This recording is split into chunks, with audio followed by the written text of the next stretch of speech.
Hello everyone, আসসালামু আলাইকুম। সবাই খুব ভালো আছেন এবং সুস্থ আছেন। এই মুহূর্তে আমি আছি ঢাকা ধানমন্ডি জিগাতলা, যাচ্ছি হাজারীবাগের উদ্দেশ্যে, যেখানে আমি আমার লাইফে 15টা বৎসর অতিবাহিত করেছি। আজকে ঢাকা আসছি কারণ আমার আজকে বিকাল 4টা থেকে রাত 8টা পর্যন্ত 4 ঘন্টা আমার এলএলবির পরীক্ষা। আপনারা সবাই জানেন যে যারা এলএলবি পাস কোর্স করে তাদের সবার ম্যাক্সিমাম পরীক্ষাগুলো হয় রাতের বেলা, ইভিনিং টাইমে পরীক্ষা হয় এবং এটা রাত পর্যন্ত চলে, এই আর কি। আমি সে পরীক্ষা দেওয়ার জন্য আসছি ঢাকাতে।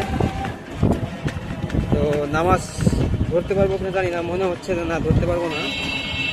নামাজটা শেষ করে তারপরে যেতে পারলে খুব ভালো হতো, যে নামাজটা মনে হয় ধরতে পারবো না, কারণ অলমোস্ট 1:30টা বেজে গেছে, আর 1:30টা এখানে জামাত শুরু হয়ে যায়।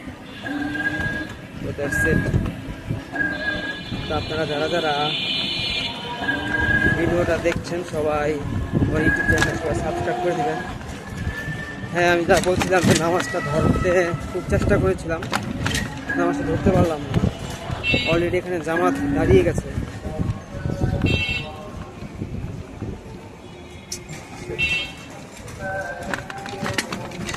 দেখতে পাচ্ছেন অলরেডি জামাত দাঁড়িয়ে গেছে, নামাজটা ধরতে পারলাম না। আসলে তকদির, কিছু করার নাই,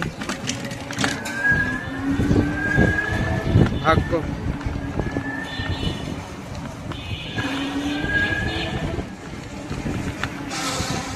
আপনারা যারা যারা ভিডিওটা দেখছেন সবাই ভিডিওটা দেখে থাকবেন, আর আমার ইউটিউব চ্যানেলটা আপনারা সবাই অবশ্যই সাবস্ক্রাইব করে দেবেন।